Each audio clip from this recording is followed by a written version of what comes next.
if your Zoom presence feels like background noise, it's not your camera, it's your psychology. Welcome back to Speaking with Confidence, the podcast that helps you build the soft skills that lead to real results. Communication, storytelling, public speaking, and showing up with confidence in every conversation that counts. I'm Tim Newman, a recovering college professor turned communication coach, and I'm thrilled to guide you on a journey to becoming a powerful communicator. You know that frustrating feeling on a Zoom call where it's obvious everyone is just waiting for their turn to speak? You are technically there on the screen, but you might as well be a digital ghost for all the impact you're actually making. Most of the advice out there tells you to buy a fancy 4K camera or fix your ring light. And while that helps a little, the top 1% of communicators master something else entirely called psychological presence. The real cringe hits when you try too hard to be authentic, and it ends up feeling like a bad performance, leaving you as just another tiny, forgettable face in the grid. If you can master this skill, you command authority through a glass screen just as easily if you were standing in a physical boardroom. Today, I'm giving you the SyncLink System, which is my specific way to bridge the gap between just being digitally nearby and actually creating a genuine connection with your audience. The first pillar of the SyncLink system is the clarity filter. And this whole concept is built on the idea that simplicity has become the new version of authority. In a digital environment, complexity kills connection because we don't have the usual physical body language to fill in the gaps when people start getting confused. If your message isn't crystal clear the moment you say it on Zoom, it just dies a quiet death. And the stakes are high because you lose engagement, buy-in, and your overall influence. The fix for this is something I pulled from John Maxwell. It's called the 8th grade rule, and he talks about it in his book, Everyone Communicates, Few Connect. I want to be clear that this isn't dumbing down your ideas. The core idea is that if an 8th grader cannot explain your concept back to you after hearing it, you probably don't understand the topic well enough yourself. Authority doesn't come from sounding impressive or using big words, but instead it comes from being completely understood by everyone in the room. I was coaching a high-level executive recently who kept losing stakeholder buy-in on video calls because she relied on so much corporate jargon that people would just tune out. And once we applied the 8th grade rule to her presentations, the entire dynamic of her meetings changed for the better. You can make this tactical right now by using the 3-step 8th grade test. First, force yourself to say your main point in exactly one sentence with no exceptions allowed. Second, go through and remove every single word you wouldn't use in a normal conversation to cut out the fluff.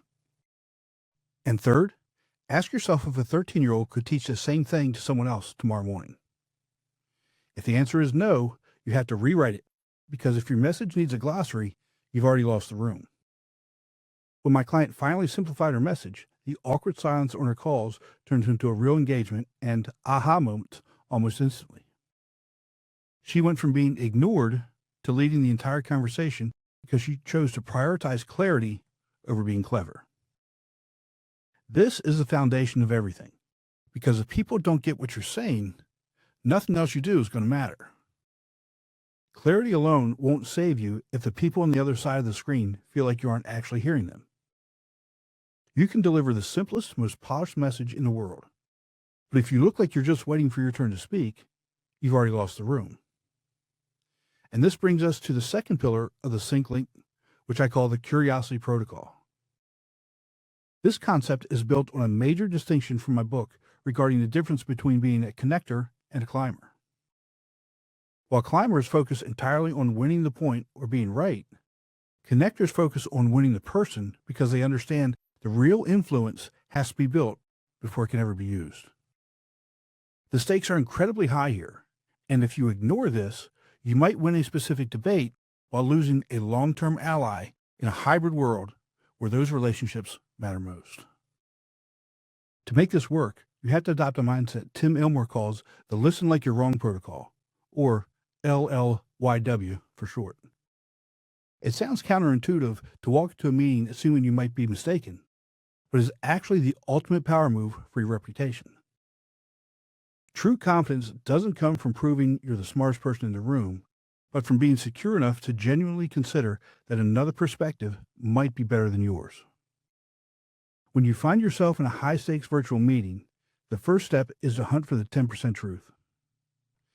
Even if you believe the other person's argument is 90% nonsense, your job is to find a small sliver that actually makes sense from their point of view. Let me say that again. Even if you believe the other person's argument is 90% nonsense, your job is to find the small sliver that actually makes sense from their point of view. This approach immediately lowers attention because you aren't showing up with your guns blazing and your mind already made up. And once you find that sliver of truth, you need to mirror that position before you even think about offering a rebuttal. You can use a simple phrase like, "So what I'm hearing you say is," and then paraphrase their main point back to them as clearly as possible. When they nod and say you've got it right, you have officially earned the right to respond with your own thoughts. By showing that you truly understand their side, you make it much more likely that they will actually listen to yours instead of just getting defensive. Now, before you start that response, use the 2-second power pause to let the air settle. And here we go again, talking about the pause. In a digital space where everyone tends to jump in and create a massive crosstalk, that brief silence signals that you are composed and thoughtful rather than reactive. Finally, make sure you respond to the actual concern they raise instead of getting hung up on their tone. Tone is usually just distracting noise, but the underlying concern is the real signal you need to address to move the conversation forward. I worked with a board president recently who used this exact method during a very tense update with the rest of the board members. One of the board members challenged his growth numbers quite aggressively, but instead of firing back with his own data, he paused, mirrored their concern, and acknowledged that the projections could look optimistic given the results from the last quarter. By finding that 10% truth, he validated the investor's worry, even though the delivery was harsh and the entire dynamic of the call shifted instantly. He didn't look defensive or weak. He looked like he was in total control of the situation. I always tell people that if you can't explain the other person's position better than they can, you aren't ready to disagree with them yet. That is the core of the Curiosity Protocol, and it is what transforms a potential conflict into a real connection. The Curiosity Protocol works as an internal mindset shift, but a shift in your head doesn't create presence unless it becomes visible to the people watching you. And this is where we move into the third pillar, the connection catalyst, which consists of the small, intentional behaviors that signal your presence and bid your digital gravitas. When you meet someone in person, they feel your presence through a handshake or the energy in the room, but online, we have to be much more deliberate about how we project ourselves. If you miss these signals, even the best content and the most curious mindset can leave you looking flat or totally disconnected from the group. These micro moves are the specific tools that turn a cold digital transaction into a real human relationship. The most powerful move you can make is understanding the massive difference between eye contact and camera contact. In a physical room, looking someone in the eye builds trust. But in a virtual room, looking into the camera lens is what builds authority. Most people spend the whole meeting looking at the faces on their screen, which makes it look like they're staring down at their desk from the perspective of the camera. To fix this, you should look at the faces on your screen while you are listening to stay engaged. But you must switch your gaze to the camera lens when you're delivering a key point. Looking directly into that little glass dot for a second or two longer than feels natural creates a direct connection that makes the other person feel like you're speaking only to them. It is a total game changer for your command of the virtual space. Another essential tool is the intentional pause, which we've mentioned earlier and in almost every other solo teaching episode. But it works as a much broader strategy for control. Silence signals that you're in charge of the pace of the meeting, so you shouldn't feel any pressure to rush in and fill every gap in the conversation. When you make a big point or receive a difficult question, just let it sit for a moment to show that you are thinking and not just reacting out of habit. This prevents the chaos of people talking over each other and gives your words more weight. You can also use what I call the name anchor by bringing someone's name into the conversation strategically. Saying something like, "Sarah, that's a really good point," acts as a digital ping that brings that person back into the room and makes them feel seen. Just be careful not to overdo it, or the technique starts to feel manipulative and fake. And finally, you should practice micro-validation to keep the psychological safety of the meeting intact. Instead of starting a sentence with, "I disagree," which usually causes people to shut down, try saying that you see why a certain path feels risky or that they brought up an interesting angle.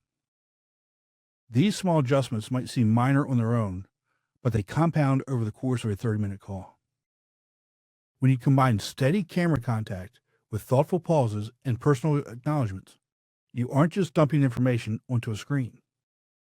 You are showing up as a leader who knows how to navigate the digital landscape, and that is how you turn a standard meeting into a moment of real influence. We've walked through the 3 pillars of the SyncLink system, which are clarity, curiosity, and connection. But none of that theory matters if you don't actually use it. The real goal here is to make these moves feel automatic so you aren't stuck in a meeting feeling awkward or forced. To get there, I want you to follow a simple implementation plan rather than trying to overhaul your entire personality overnight. If you try to do everything at once, you'll probably just end up feeling cringy and give up. Instead of a total rewrite, pick just one micro move to practice during your next virtual call. You might decide to take on the camera contact challenge, where you consciously stare into that little glass lens for just one specific point you need to make. Pay close attention to how that feels in the moment and look for how your colleagues respond to that directness. Another option is a listen like you're wrong challenge, which involves using a deliberate 2-second pause before you speak in a single conversation. Doing this just once is enough to start because the secret to all this is repetition. And once you've done it a few times, these habits start sinking into your muscle memory. And that's how you finally bridge the gap between knowing the theory and actually performing it effortlessly. The biggest takeaway from all this is that while everyone is technically connected today, the truly rare skill is actually being understood. The SyncLink system gives you the tools for clarity, curiosity, and control, but you have to remember that authority is something people feel rather than something you can just declare. If you want more frameworks like the ones we covered today, you can find them in my book, Connections That Count. That's all for today. Remember, we're looking for progress, not perfection. Be sure to visit speakingwithconfidencepodcast.com to get your free ebook, The Top 21 Challenges for Public Speakers and How to Overcome Them. You can also register for the Formula for Public Speaking course. Always remember, your voice has the power to change the world. We'll talk to you next time. Take care.